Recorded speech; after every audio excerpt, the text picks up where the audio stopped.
5장 1절부터 5절까지 말씀입니다. 짧은 말씀이니까 한 목소리로 함께 합독하시면 좋겠습니다. 다 같이 읽겠습니다. 시작. 그 후 여호와의 말씀이 환상 가운데 아브람에게 임했습니다. 아브람아, 두려워하지 마라. 나는 내 방편이 내가 받게 될 상이 아주 클 것이다. 그러자 아브람이 말했습니다. 여호와 하나님이여, 제게 무엇을 주시겠습니까? 제가 자식이 없으니 제 재산의 상속자는 다메섹 사람 엘리에셀이 될 것입니다. 아브람이 다시 말했습니다. 주께서 제게 자식을 주지 않으셨으니 제 집에서 난 하인이 저의 상속자가 될 것입니다. 그러자 여호와의 말씀이 그에게 임해 말씀하셨습니다. 그는 내 상속자가 되지 않을 것이다. 오직 내 몸에서 나온 사람이 내 상속자가 될 것이다. 여호와께서 아브람을 밖으로 데리고 나가 말씀하셨습니다. 하늘을 올려다보고 별을 세어보아라. 과연 셀 수 있겠느냐? 그리고 여호와께서 말씀하셨습니다. 내 자손도 이와 같이 될 것이다. 아멘. 네, 오늘 말씀은 우리 김영애 권사님 오랜만에 오셔서 말씀 전해 주십니다. 우리 김영애 권사님 나오셔서 말씀 전해 주실 때 큰 환영의 박수로 맞이해 주시면 감사하겠습니다.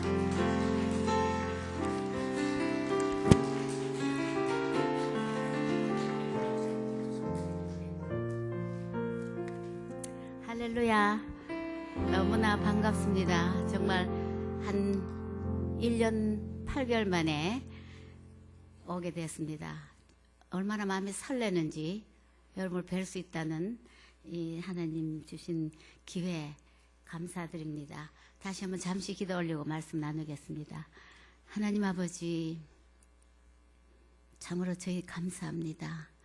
이 한 시간 성령 하나님께서 우리 마음 가운데 점령하여 주셔서 성령님이 일러주시는 말씀을 하나님 우리가 담기를 원합니다. 그리고 그렇게 행하기를 원합니다. 기름 부어 주시옵소서. 또 이 한 시간 동안 온전히 살아계신 하나님만이 영광을 받으시는 시간 되도록 또 성령님 역사해 주시옵소서. 예수님 이름으로 기도했습니다. 아멘. 네, 오늘 이 말씀은 아마 여러분들 너무나 잘 아시는 말씀입니다. 그래서 전 제목을 나는 내 방패요 지극히 큰 상급이니라. 옛날 성경, 우리가 아까 읽었는 성경이 아닌 원래 성경은 그렇게 나와 있습니다. 지극히 큰 상급이니라. 근데 상급이 상도 되겠지만은 영어 성경에는 보상이니라, 리워드라고 얘기하고 있습니다. 근데 오늘 이 본문 말씀 보면서 저는 굉장히 제 자신의 심정과 닮았는 아브라함의 두려움을 보았습니다. 창세기 12장부터 22장까지는 어쩌면 그 믿음의 성숙의 여정이 아닌가. 아브라함뿐만 아니라 우리 모두, 저와 여러분도 믿음이 성숙되어가는 이 과정을 아브라함이 너무나 잘 보여줬다 하는 생각을 합니다.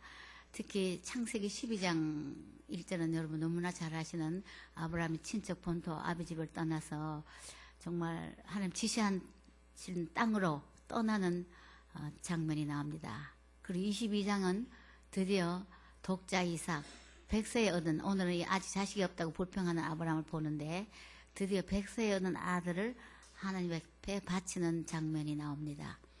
그 12장부터 22장까지의 믿음의 성숙의 여정이 바로 우리도 걸어가야 할 믿음의 성숙의 여정이 아닌가. 근데 아브라함뿐만 아니라 저와 여러분도 삶에 항상 그 두려움, 염려, 걱정이 도사리고 있습니다. 아브라함이 친척 본토 아비 집을 떠날 때부터 아브라함에게는 두려움이 있었던 걸 우리가 알 수가 있어요. 아내가 예쁜 것도 두려움이었었어요. 너무나 예쁜 아내, 이 사례죠. 그때는 사례가 나중에 사라로 변하는데 얼마나 예뻤던지, 그 예쁜 아내가 자랑거리가 아니라 오히려 두려움의 대상이 됐고, 그리고 거짓말을 하게 되고 바로 왕에게 빼앗겨 버립니다. 근데 아브라함은 빼앗기고 정말 속절없이 아내를 찾아올 길이 없는데 하나님께서 바로 꿈에 나타나셔서 그 여인을 취하지 말아라고, 남의 아내라고 되돌려 주라고 우리 신앙은 관념도 아니요, 철학도 아니요, 기독신앙은 경험입니다. 우리 하나님을 알아가는 경험인데, 아브라함은 어쩌면 친척 본토 아버지 집을 떠나서 빼앗겼던 아내, 두려움 때문에 빼앗겼던 아내를 되돌려받았을 때, 또 아내뿐만 아니라 자기가 가졌던 모든 소유도 다 되돌려받았다고 나옵니다. 그때 아브라함 어땠을까, 심정이. 와, 하나님 살아계시네. 경험되어진 하나님. 이런 하나님이 나의 하나님이시네. 나를 친척 본토 아버지 집을 떠나게 하셨던 하나님이시네. 아마 믿음의 키가 한치 자랐으리라 생각을 합니다. 그러면 자라고 난 뒤 아브라함에게는 어떤 변화가 일어났는가? 어쩌면은 물질관이 변하지 않았을까? 13장에 보면은, 12장에 보면은, 이제 드디어 물질을 되돌려받고 난 뒤에 13장에는 물질에서 조금 자유하는 모습을 우리가 볼 수가 있습니다.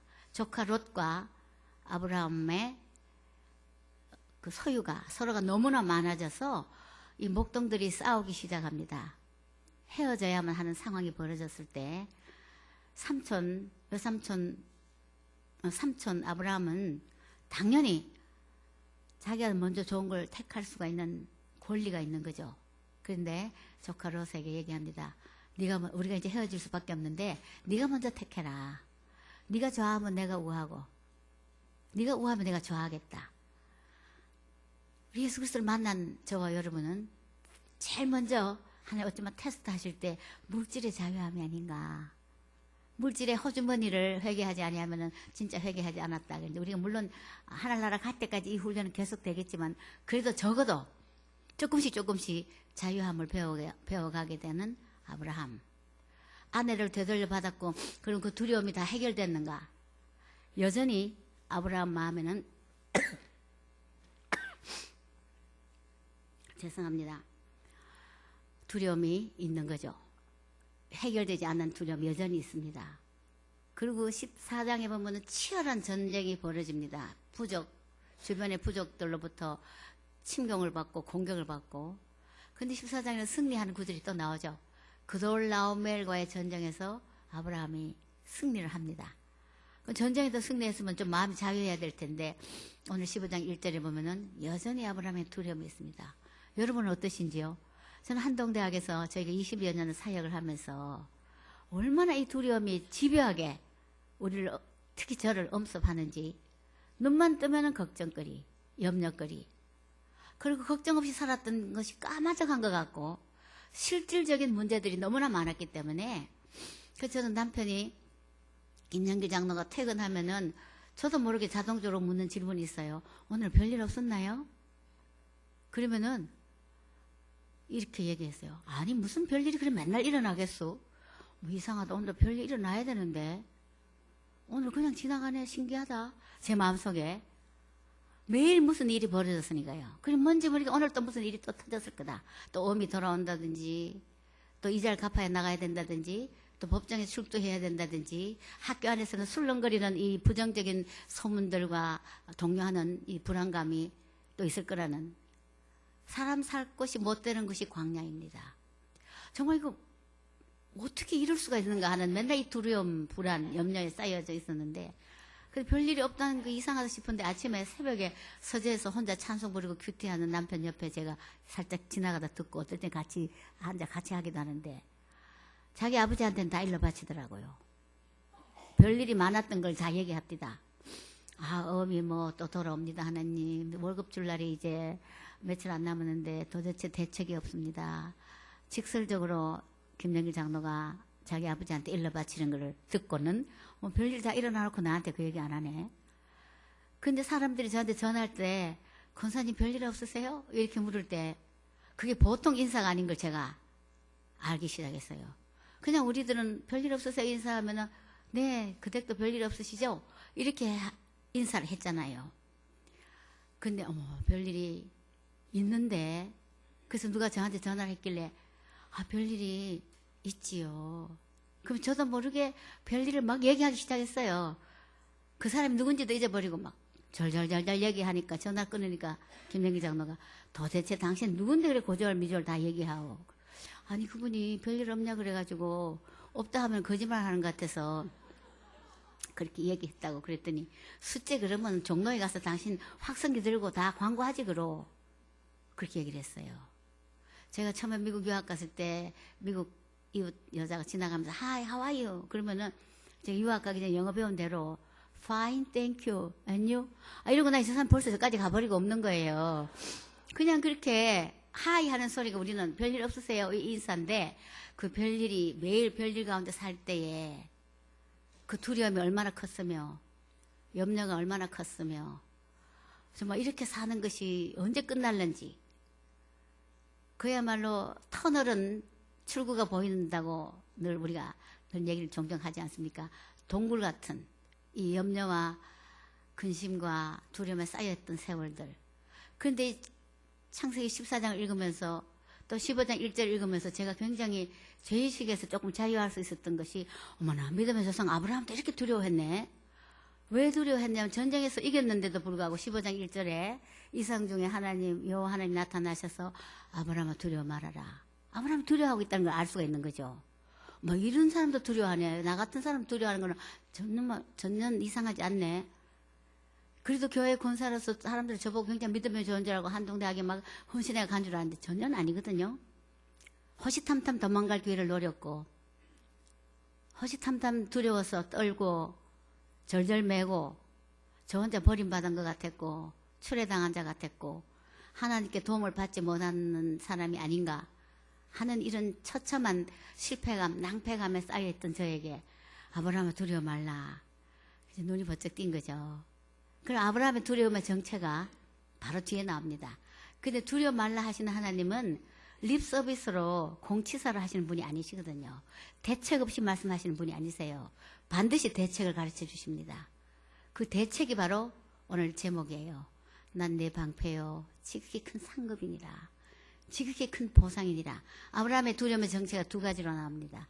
또 전쟁이 일어날까봐, 또 공격을 받을까봐, 또 쳐들어올까봐, 언제 적들이 쳐들어올지 모르는 그 두려움에 쌓여있는 아브라함의 심정을 주님 아시고, 전쟁에는 방패가 중요한 무기잖아요. 내가 너의 방패다. 그 다음에 아브라함에게 두려움의 대상은 후사가 없는 것, 자식이 없는 것. 요즘은 우리나라 그렇지 않지만 우리나라 문화하고 비슷했던 것 같아요. 중동 지방의 문화가. 자식이 상속권을 갖고 있는데 후사를 이어가야 되는데 아브라함 자식이 없는 거죠. 이것이 큰 두려움의 걱정이죠. 그러니까 내가 이 아브라함에게는 뭔가 보상 심리가 있는 거예요. 내가 친척 본토 아버지까지 떠나왔는데 헌신했는데 왜 자식 안 주십니까? 아브라함이 75세 때 떠나왔는데 이미 10년이 지났는데 이 장면에는 10년이 지난 걸로 우리가 유추해 볼 수 있는 장면인데 자식이 없는 것에 대해서 저도 그런 보상 심리가 있었어요. 하나님 7년 있으면 떠나라고 하영재 목사님부터 설교를 수도 없이 들었고 그 설교 하실 때마다 우리는 떠날 데가 없어 거기 푹 숙이고 목사님하고 눈을 마주칠까 봐 자꾸 떠나는데 갈 데는 없고 큰일 났네.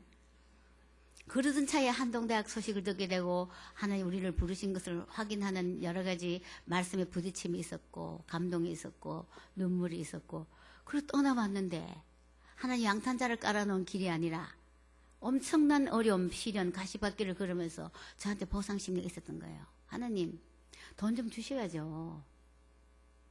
우리 떠나왔잖아요. 학생들도 학부모들도 교수님들도 하나님의 대학, 하나님 방법으로 하나님 인재를 양성하는 대학이라고 캐치프레이즈를 세워놨는데 우리는 하나님 대학 할 때는 너무 좋은 이름이고 또 하나님의 방법은 너무나 좋게 생각했어요.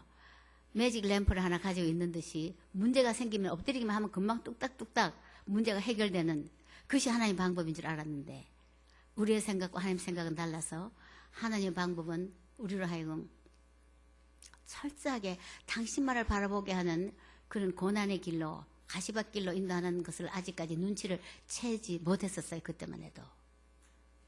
그래서 돈만 없으면 금방 돈을 주실 줄 알고 돈달이 뚝뚝 떨어질 줄 알고 문제가 막 해결될 줄 알았는데 전혀 그런 기미가 보이지 않고 눈에 보이는 것도 없고 귀에 들리는 것 없고 손에 잡히는 것도 없고 정말 무서운 그 지경에 있을 때 하나님의 방법에 대해서 회의를 느끼기 시작했고 하나님의 방법에 대해서 어떤 것이 하나님의 방법인지 아직 가늠할 수 없었던 그때에 아브라함이 후사 문제로 고민하고 있듯이 우리 현실 문제로 늪에 빠지듯이 두려워하고 있을 때 하나님께서는 네가 뭘, 넌 자식이 너를 행복 갖다 준 그 이전에 내가 너의 최고의 보상이다.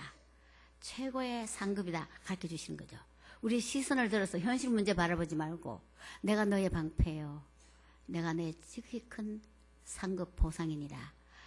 해결책, 대책은 예수 그리스도, 하나님이신 예수 그리스도, 여호와 하나님만 바라보라는 것이 하나님의 대책이었었어요. 오늘 이 아침에 사랑하는 수원 온누리교회 여러 귀한 성도님들 현실 문제로 뭔가 모르게 아브라함처럼 두려움에 빠져있고 염려에 빠져있고 재정 문제, 건강 문제, 자식 문제, 인간관계 문제, 나만이 아는 상처, 누구한테도 발설할 수 없는 이것 때문에 내가 불행하다고 생각하는 이런 말 못할 애끓는 기도 제목이 있다면은, 그 때문에 해결하기를 간절히 바라는 이런 소원이 있다면은 주님 오늘 아침 말씀하고 계십니다. 내가 너의 방패요, 지극히 큰 보상 상급이니라.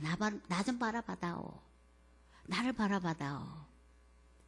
오늘 이 아침에 저와 여러분 살아계신 하나님이신 예수 그리스도를 바라보시기 바랍니다. 그것이 최고의 응답입니다. 그러고 나니까 성경은 종횡무진 그런 말씀으로 가득 차 있어요. 구약에서는 두려워 말라, 두려움에 대해서 여호수아에게도 저만 두려워한 줄 알았더니요, 두려워하지 않는 믿음의 선진들이 없었어요. 여호수아도 두려워했기 때문에 두려워 말라, 놀라지 말라, 내가 너와 함께함이라. 모세도 두려워했고요, 엘리야도 두려워했고요, 다니엘도, 에스겔도 다 두려워하지 말라는 말씀이 얼마나 많은지 여러분 다 찾아보세요. 저는 그럴 때마다 너무나 마음에 위로가 되는 거예요.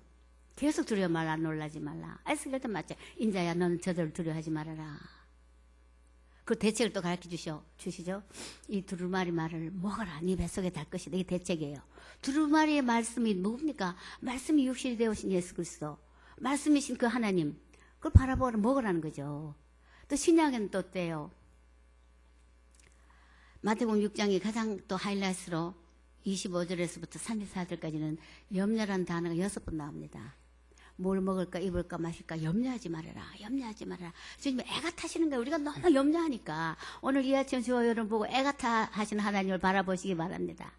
제발 나 좀 바라봐다. 나 바라보고 너무 걱정하지 마. 대책은 뭐겠어요? 마태복음 6장에.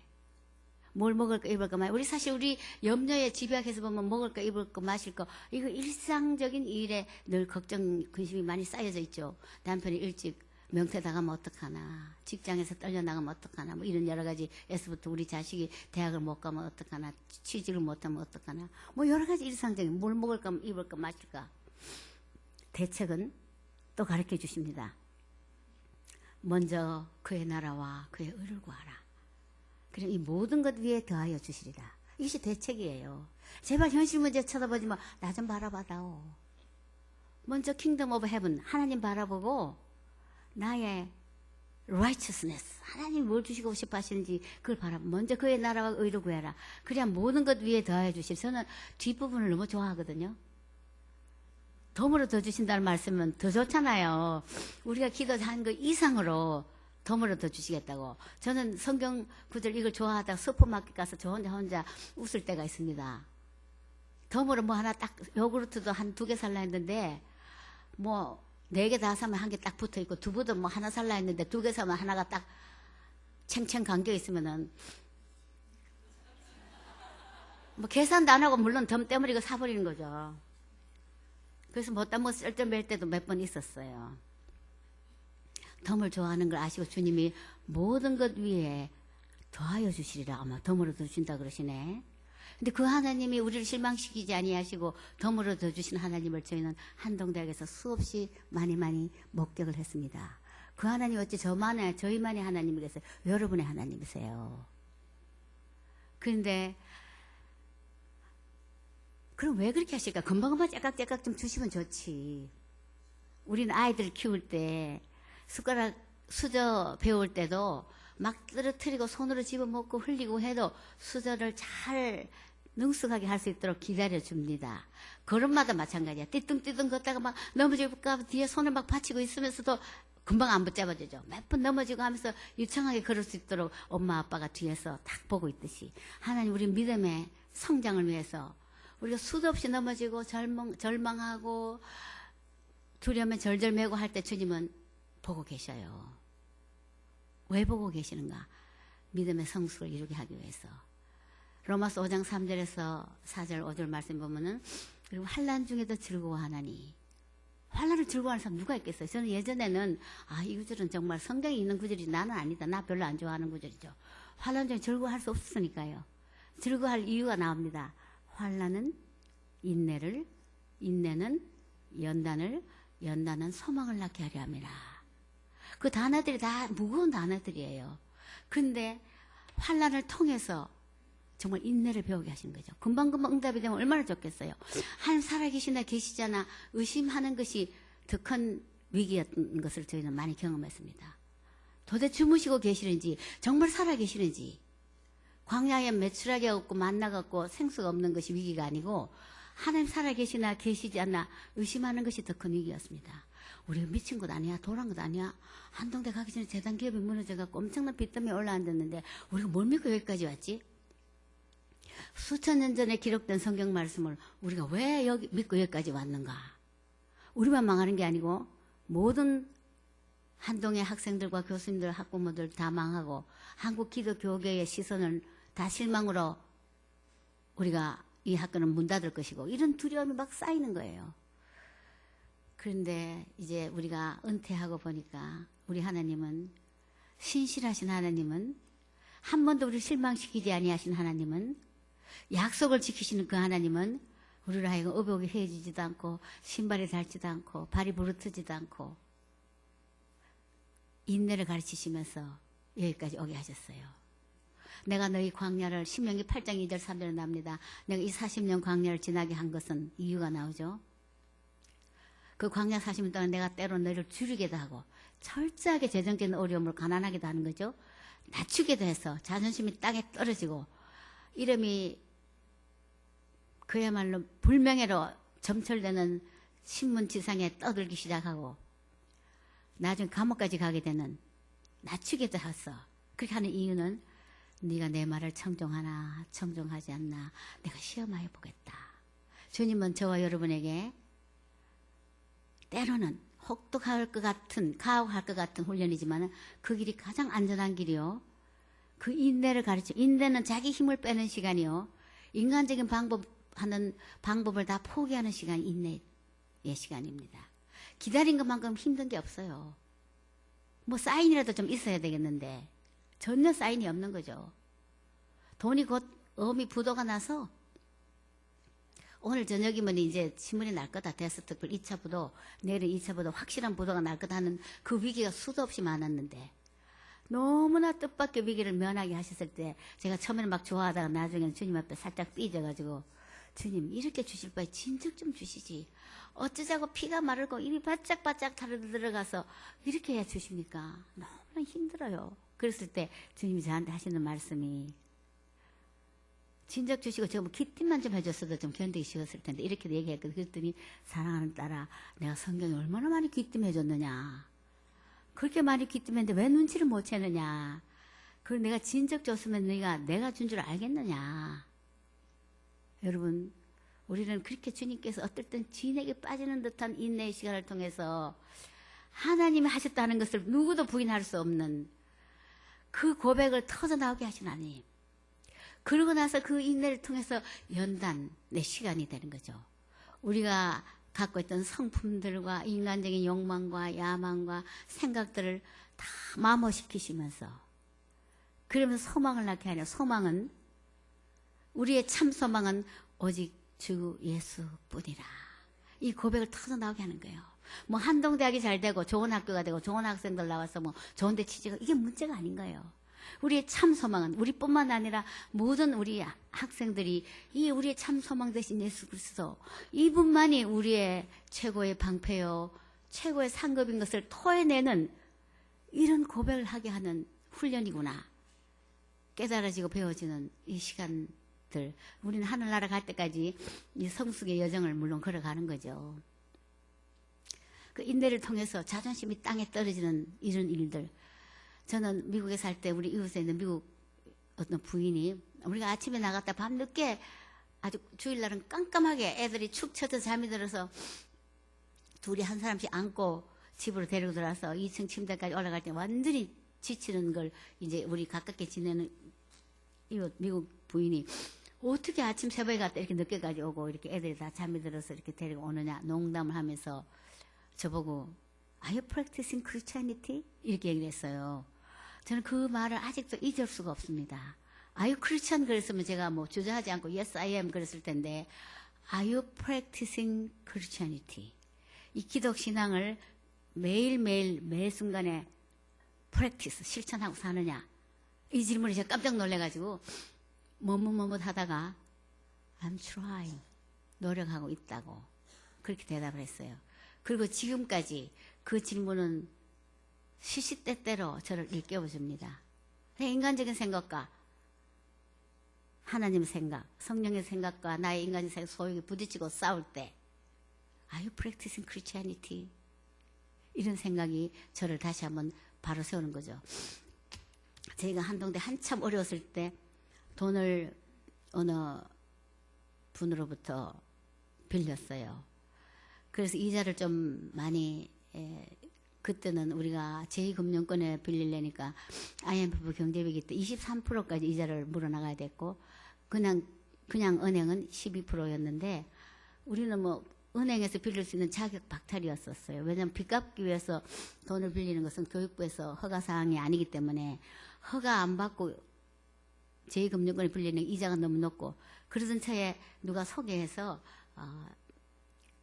조금 그 중간 이자로 돈을 빌렸어요. 그래서 한 얼마 기간 동안에 빌려서 이자를 꼬박꼬박 물겠다고 그리고 그분도 그 이자로 그럼 선교 사업을 하겠다고 했기 때문에 그런데 6개월이 지나고 우리가 원금을 못 갚은 거죠. 그래서 저희 김영기 장로가 퇴근하면 저보고 야 그분 전화하고 뭐 겁난다. 하루에도 몇 차례 빚 갚으라고 전화 오는데 갚을 능력이 없죠. 지금 현재 상황이. 그래서 너무나 하루 종일 집무시게 돼서 이제 그 빚독촉 전화 받을까봐 조마조마하다는 거예요. 그러던 차에 어느 날 그 빚 빌려주신 분으로부터 전화가 와서 선교단체에 선교사님들을 위한 어떤 1박 2일에 그 수련회에 저보고 좀 간증을 해달라고.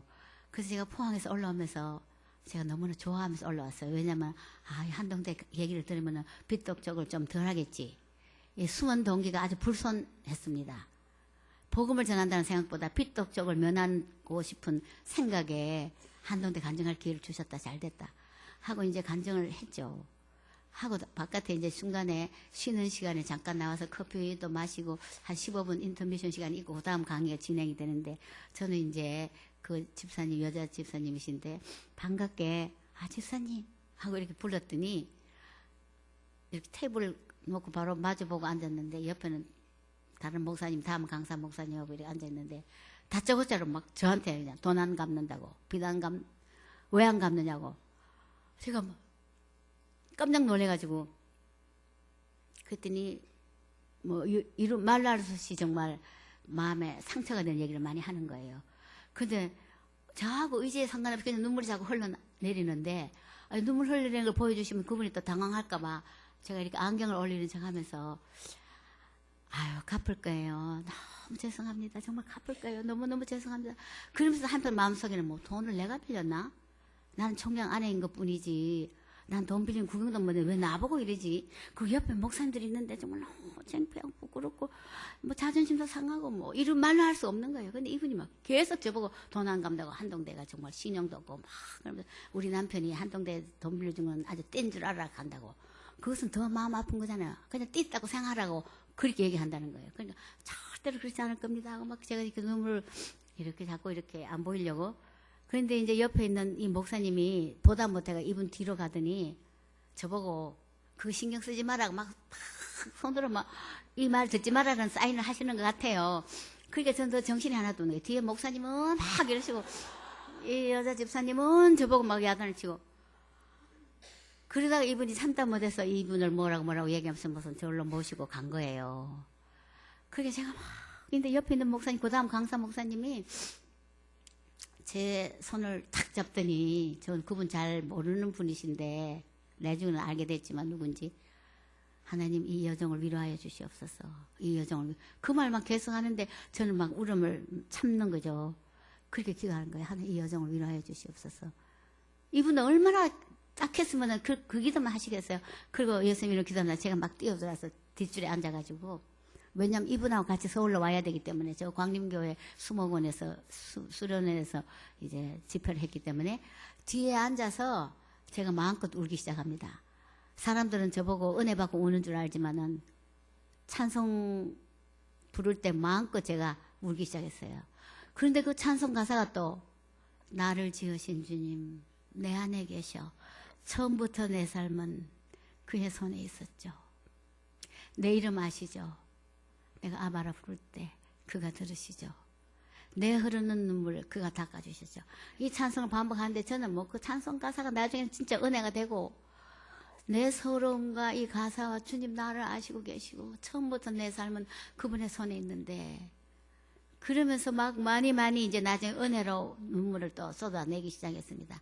그리고 저 자정 무렵에 집에 와서 포항으로 전화했어요. 아까 그래 은혜 받았죠. 처음에는 오기로 울었지만 나중에는 은혜 받고 울었는데, 그 은혜는 또 다 사라지고 남편한테 제가 여보 우리 서울에 있는 집 이거 팔아봅시다. 당장 팔아서 그 빚이 얼마인지 모르지만 갚아봅시다. 난 차라리 길거리에 나가 살아도 나는 그렇게 사람들 많은 데서 내가 너무나 내가 오늘 창피를 당해가지고, 제가 막 그랬더니 김정길 장로가 다 듣더니 여보 그 집이 아직 학교에 담보물로 잡혀서 우리 마음대로 팔 수 없는 거 당신 잊어버렸구려.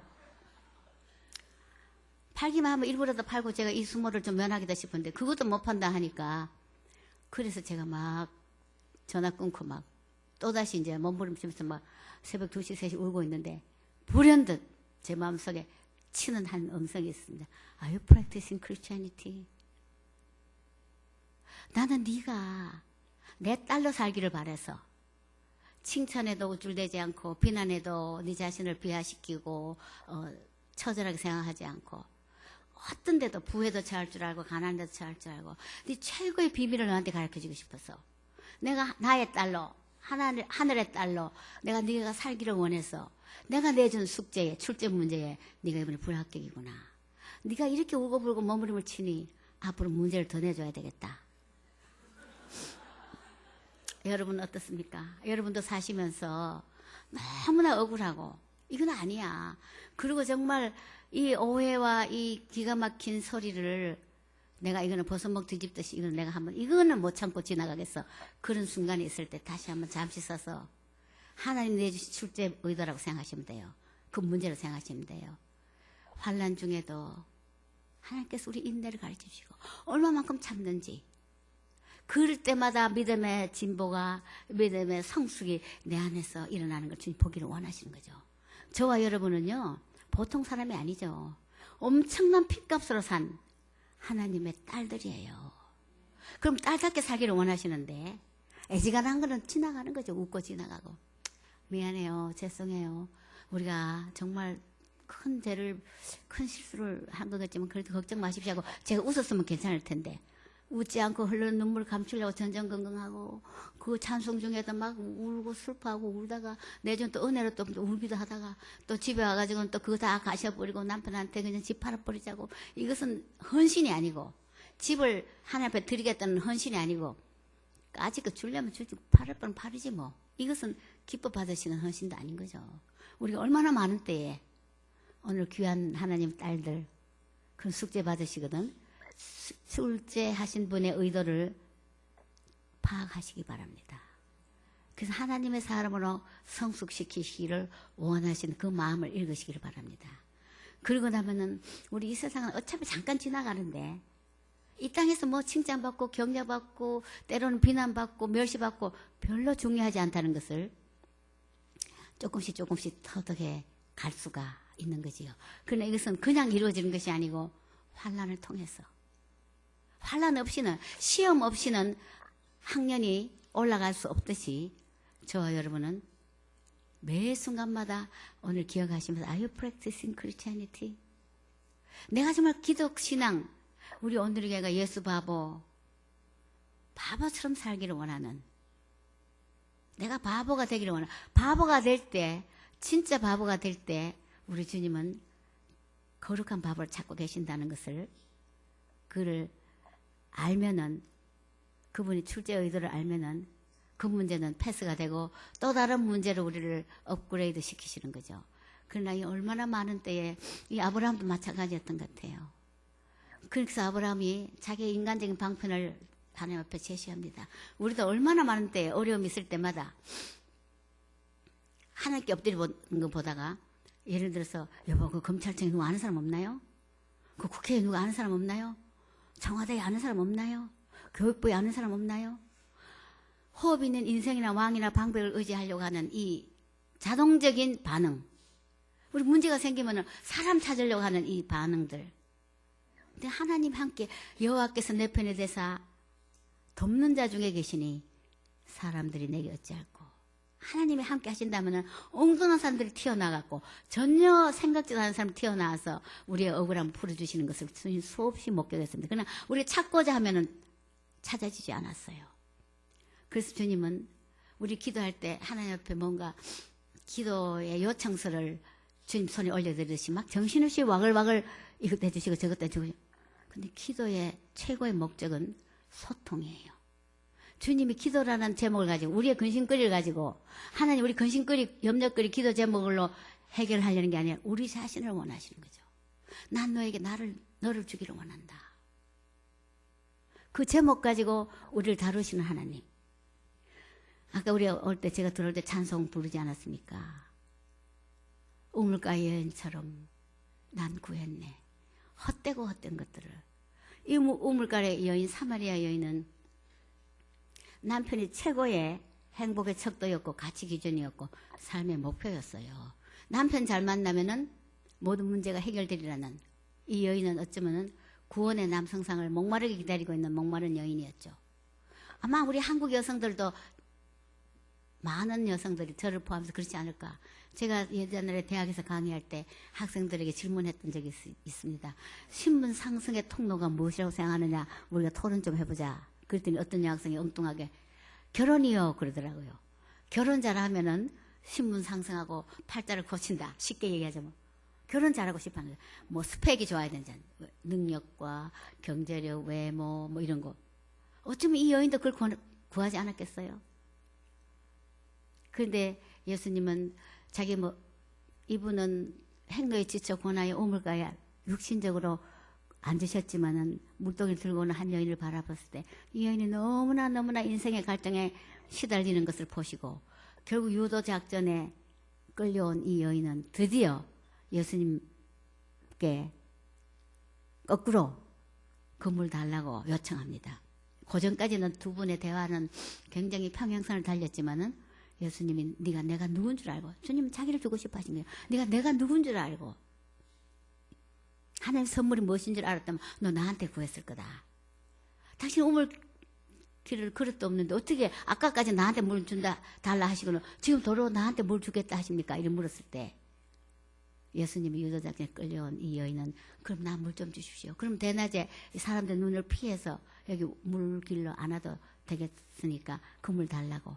그때 주님이 물 주시지 않았죠. 물 금방 안 주셨죠. 이 땅에 물을 안 주셨죠. 질문이 엉뚱합니다. 네 남편 불러오너라. 오늘 이 시간에 저와 여러분에게 주님 물으십니다. 우리는 최고의 행복의 가치 척도요. 행복의 기준이요. 삶의 의미, 목적이 여러분은 예수 그리스도 외에 또 가지고 있는 게 있습니까? 저는 한동대 어렸을 때 한동대가 좀 제발 이랬으면 좋겠다. 근데 하나님께서는요. 하나님 부르신 사람들은요.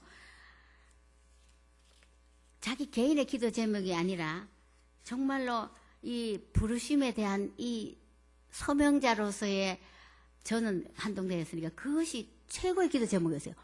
그때는 이제 그 수준까지 갔어요. 학교만 잘 되면 좋겠다. 우리 당장 내가 그만두더라도. 그러나 그 하나님 원하시는 건 학교가 아니었죠. 자기 자신을 주시기를 원하시는데 그 하나님은 우리 내면의 깊은 것을 다 보고 계시기 때문에 하나님 당신의 소리를 풀어내기를 원하셔요. 우리한테. 이 사마리아 여인한테도 예수님은 당신의 소리를 풀어내기를 원하신 거죠. 네 남편 불러오너라. 저 남편 없습니다. 그래, 네 말 맞다. 너 지금까지 5이나 있어도 남편 5이나 두고도 지금 있는 남편도 네 남편 아니니 네 말 맞다. 그 여인이 깜짝 놀라는 거죠. 이제 육신적인 차원에서 대화를 하다가 이제 정신적인 차원으로 영적인 차원까지 대화가 깊이 있게 들어갑니다.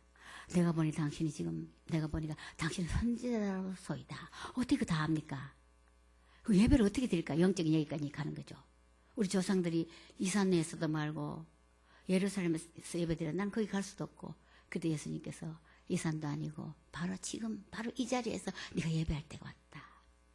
그리고 네가 찾고 있던 그 메시아가 내가 그러라. 그 사마리아 여인 이방 여인에게 내가 그러라고 보여주신 하나님. 이 나의 잔을 높이 들었을 때 그 주님께서 채워주시는 그래서 우물가의 여인처럼 우리가 얼마나 많이 구하고 있는지 헛되고 헛된 것들을 그때 주님 하신 말씀 내 세매와 생수를 마시라. 이게 대책인 거예요. 생수 대신 예수 그리스도 그분을 마시라는 거죠. 나의 잔을 주님 높이 듭니다. 하늘 양식 내게 채워주셔서 넘치도록 채우소서. 니고데모는 또 어떻습니까? 그 앞에 장에 니고데모는 출신을 자랑하고 스펙을 자랑하고 학벌을 자랑하고 가문을 자랑하고 자기가 이런 가문에 태어났고 이렇게 태어났고 이렇게 했고 그럴 때 주님은 니고데모에게 네가 하늘나라를 그깎고 못 들어온다. 네가 거듭나야 한다. firstborn의 스펙 출신 이거 소용없다. 네가 거듭나야 딱 니고데모에게 맞는 거듭나야 한다고. 또 오병이어로 배불리 먹었던 무리들에게 그 이튿날 가버나움까지 왔을 때 달려왔을 때 랍비 언제 왔습니까? 언제 여기까지 왔습니까? 예수님 뭐라고 그러십니까? 내가 나를 찾는 까닭은 떡을 먹고 배부른 까닭이구나. 썩는 양식을 위해서 일하지 말고 영생하도록 있는 양식을 위해서 일하라. 주님은 또 자기 자신을 주고 싶어 하시는 거예요. 이 사람들 일에다가 무게를 두고 무슨 일 할까요? 우리가 예수님 믿으면서 늘 무슨 일에 대해서 나는 11조도 해야 되고 봉사도 해야 되고 수요 여성 예배도 안 빠지고 들어가야 되고 새벽 기도도 가야 되고 어디 봉사도 나가야 되고 일 그러기 전에 주님 먼저 원하신 것은 네가 나를 만나야 된다.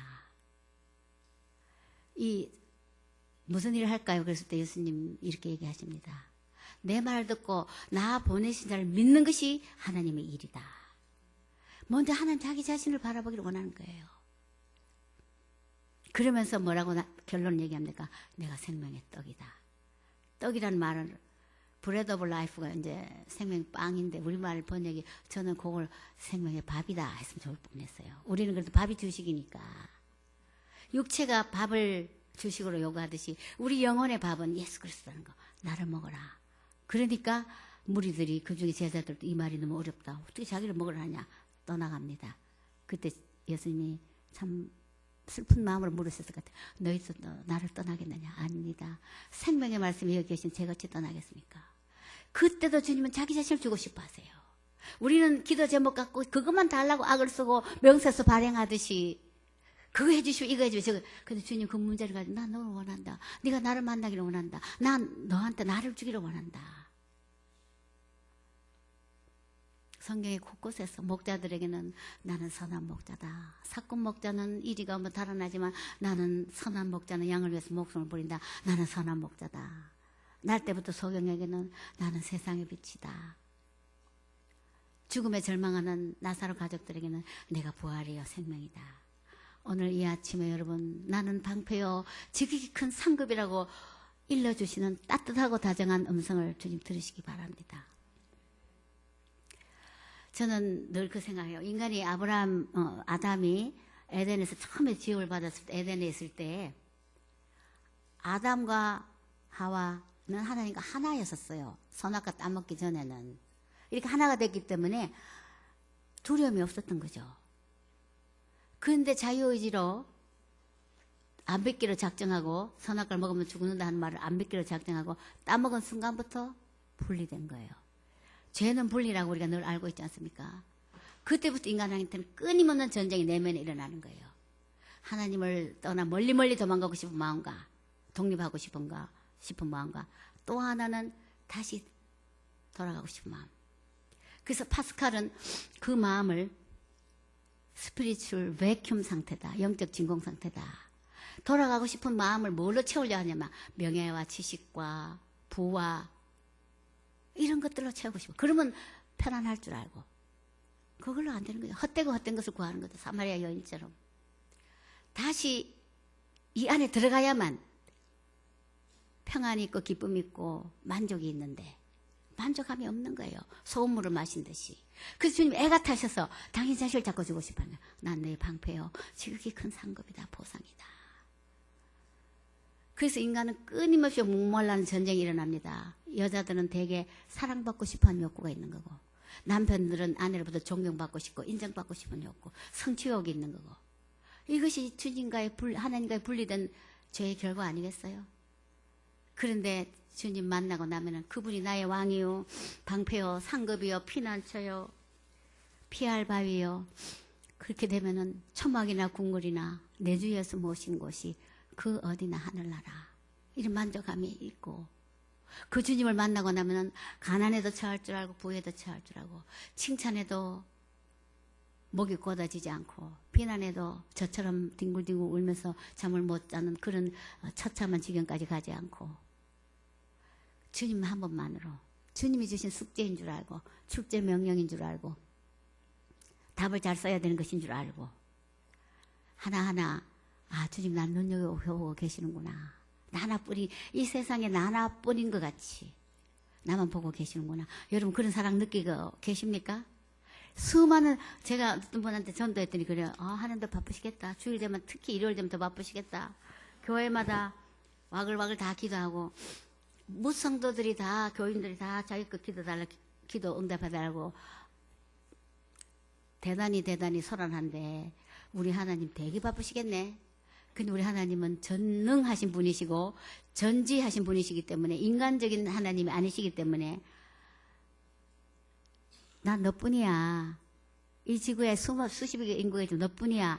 그런 시선으로 저와 여러분을 보고 계신다는 것을 오늘 꼭 이 시간에 기억하시기 바랍니다.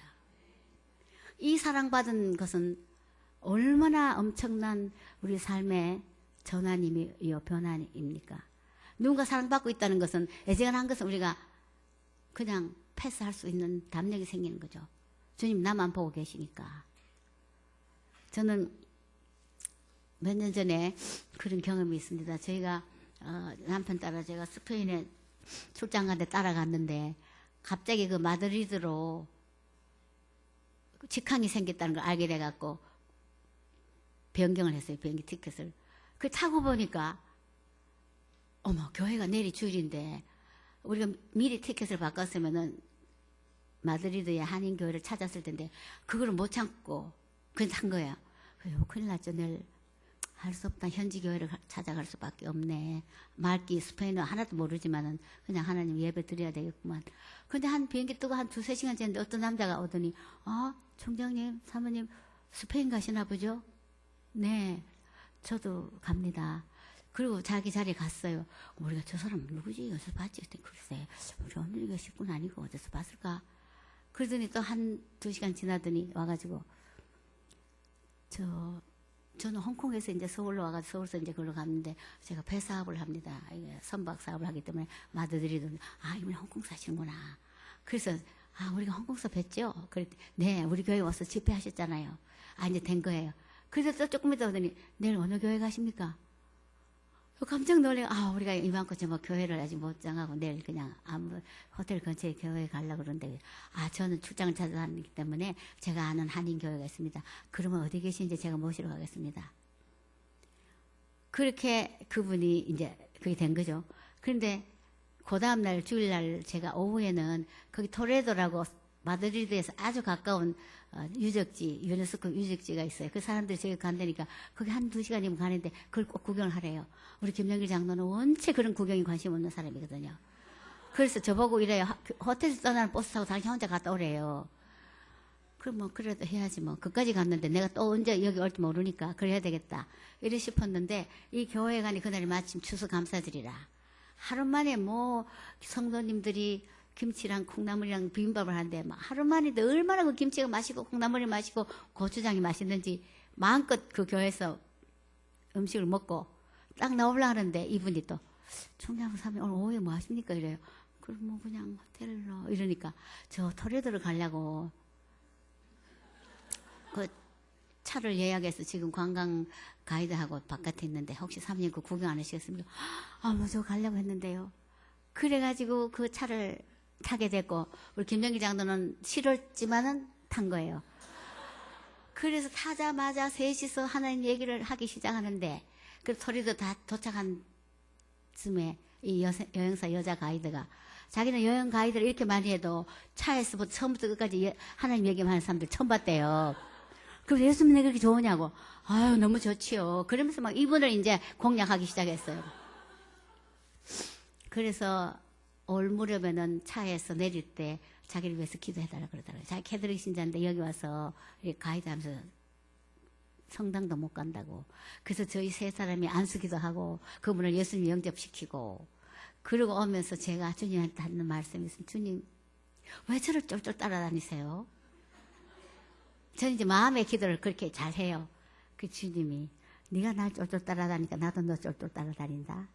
그 어떻게 저만의 하나님, 여러분의 하나님 바로 그런 하나님이세요. 여러분만 이 지구상에 혼자 있는 것 같이 졸졸 따라다니시면서 걱정하지 마, 염려하지 마, 두려워하지 마. 내가 있잖아. 아브라함의 걱정거리, 전쟁의 위험 때문에 내가 너 방패로 가신 하나님. 그리고 후사가 없는 것에 대해서 내가 너의 최고의 너는 뭘 바랬니? 우리가 보상심리를 많이 가지고 기도할 때마다 그것보다도 난 널 원한다. 네가 나를 바라보기를 원한다. 최고의 보상이다. 피난처 대신, 왕 대신, 생명 대신, 길 대신, 피할 바위 대신 나의 그 주님이 오늘 여러분에게 나 너 사랑한다. 딸들아, 딸아, 내 딸아, 내가 너 사랑한다. 그럼 내 딸처럼 넉넉하게 내가 내주는 숙제 문제, 출제 문제를 잘 의도를 파악해서 네가 패스하기를 바란다. 그렇게 여러분 느끼시고 받아들이시기 바랍니다. 이제 말씀을 정리하면서 15장뿐만 아니라 16장, 17장 쭉 나가면서요. 아브라함이 얼마나 물질에 대해 자유하냐. 아까 그돌라오멜과 14장의 전쟁에서 이 소돔왕이 전리품을 갖고 왔을 때 아브라함이 두 번째로 물질에 흔쾌한 모습을 보입니다. 난 네 전리품 실효하기도 하나 받지 않겠다. 내가 나중에 거부가 됐을 때 내가 너의 전리품 받았기 때문에 치부한 줄 아니까 나 너한테 실효하게 하나 받지 않겠다. 여러분 우리가 그런 멋있는 인생을 사는 존재 아니겠습니까? 자잘한 것과 연연하지 않고 하나님 주시는 물질의 축복, 하나님 부어주시는 것, 이 우리 아버지예요. 저와 여러분의 하나님이십니다. 그뿐만 아니라 아브라함 또 실수합니다. 또 왕 앞에 또 여인이 이제는 바로 왕이 아닌 아비멜렉 이름이 옳은지 다시 제가 확인하겠습니다. 그 이름이 항상 제가 혼돈이 돼요. 창세기 17장에 또 아내를 또 속입니다. 또 여동생이라고 속였을 때 또 꿈에 나타나서 또 그 여인을 취하지 말아라고.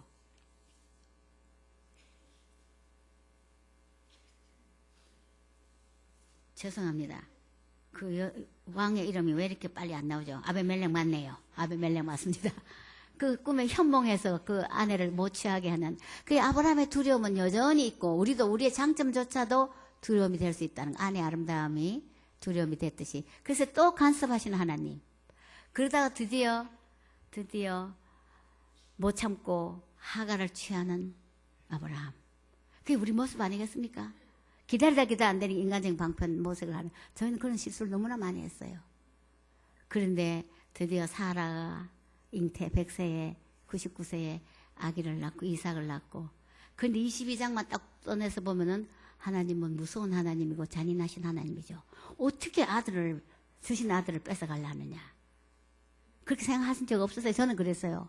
요 22장만 딱 보면은 우리 하나님 오해할 수가 있습니다. 근데 아브라함은 창세기 12장부터 쭉 경험되어지는 하나님. 저는 남편을 위해서 기도할 때 이 아브라함 보면서 하나 딱 잡은 게 있어요. 하나님 김영길 장로가 카이스트에서 과학자로 있었지 대학 행정에 한 번도 경험이 없지 않습니까? 총장실에서 혹시 아브라함처럼 실수하는 게 있거든 행정적으로. 하나님 아브라함을 수습해 주신 하나님 김영길 당신의 아들을 실수를 수습해 주십시오. 그 은퇴할 때까지 했어요. 여러분도 혹시 여러분 남편 위해서 기도할 때 그렇게 기도하시면 이 말씀은 단단한 못과 같아서 이 말씀 못 들고 기도할 때 꼼짝 못하시는 하나님. 무사히 20년을 마쳤습니다. 얼마나 부족한 아내 눈에 봤을 때 아슬아슬한 점이 많았고 걱정거리가 많았는지 이 창세기 읽으면서 그렇게 적용도 해봤습니다. 근데 22장 드디어 모리아산으로 아들 이삭을 데려가는 그 보면 유추해서 보면 이삭이 한 17세 정도 되지 않았나 소년 아들을 데려갈 때 그야말로 이삭은 실컷 먹었을 겁니다. 장작 더미 위에 자기를 꽁꽁 묶어놓고 칼을 버쩍 드는 아버지를 봤을 때 얼마나 즐거워했겠어요. 그러나 이삭과 아브라함에는 끈끈한 믿음에 아마 끈이 있었을 것 같아요. 그리고 아브라함이 칼을 들었을 때 왜 들었을까? 부활의 주님을 알기 때문에, 이 하나님은 전능하시는 하나님인 줄 알기 때문에 바칠 수 있는 믿음의 성숙의 클라이막스까지 올라간 거죠. 드는 순간 스탑, 됐다.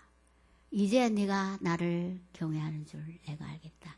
저와 여러분에게 하나님 어쩌면 이 경지까지, 이 성숙의 단계까지 우리를 하여금 환난을 통해서 인내도 배우게 하시고 연단을 하게 하시고 우리의 참 소망이, 아브라함도 참 소망이 부활의 하나님, 우리의 생명을 주시는 하나님, 다시 살리시는 하나님, 팔을 부러뜨려도 붙이시는 하나님, 숨을 거둬도 다시 살게 하신 하나님, 그 하나님 믿었지 않았을까? 그래서 칼을 들 수 있지 않았을까? 그래서 이제 네가 나를 경외하는 줄 내가 알겠다. 오늘 여기까지 우리의 신앙을 하나님의 열심과 고집으로 키우기를 원하신 그 하나님, 그 하나님 바로 저와 여러분의 하나님이십니다. 우리의 삶은 이 세상이 다가 아니기 때문에 이제 말씀을 정리하면서 하나님은 우리 모두에게 이런 사랑을 원하십니다. 걱정거리를 나의 영적 문제로 다루기를 원하시는 하나님. 하나님의 관심은 그 문제보다 그 문제를 안고 있는 나에게 있다는 것. 나로 하여금, 저와 여러분을 하여금 그 수준까지 올리기를 원하시는 하나님.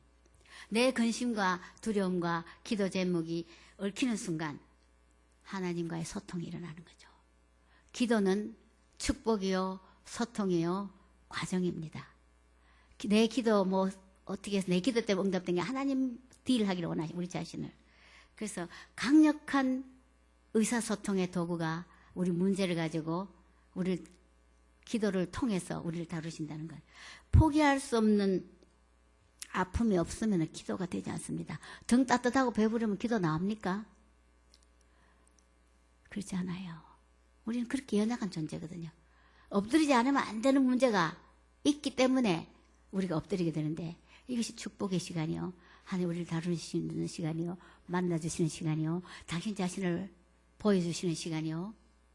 그래서 우리는 기도 문제 응답됐다 손 탁탁 들고 응답받았다고 일어날 게 아니라 그분과 긴밀한 소통 가운데 들어가고 긴밀한 교제 가운데 들어가서 이 기도라는 기도 제목이라는 매개체 없이도 그분과 계속 소통하는, 저는 그 로렌서 수사의 그 이야기가 늘 잊혀지지 않습니다. 주방에서 중수시대 주방에서 주방에서 일하는 로렌서 수도사가 주방에서 일하다가 가끔씩 포박해서 엎드린다고 합니다. 왜냐?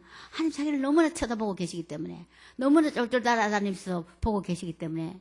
왜 그러냐 그랬더니 하나님 날 보고 계시는데 나도 이분을 바라봐야 되기 때문에 주방에서 음식 준비하다 엎드린다는 거예요. 저는 그때마다 나도 음식 준비하다 한번 엎드려 봤으면 좋겠는데. 이제 말씀을 마무리합니다.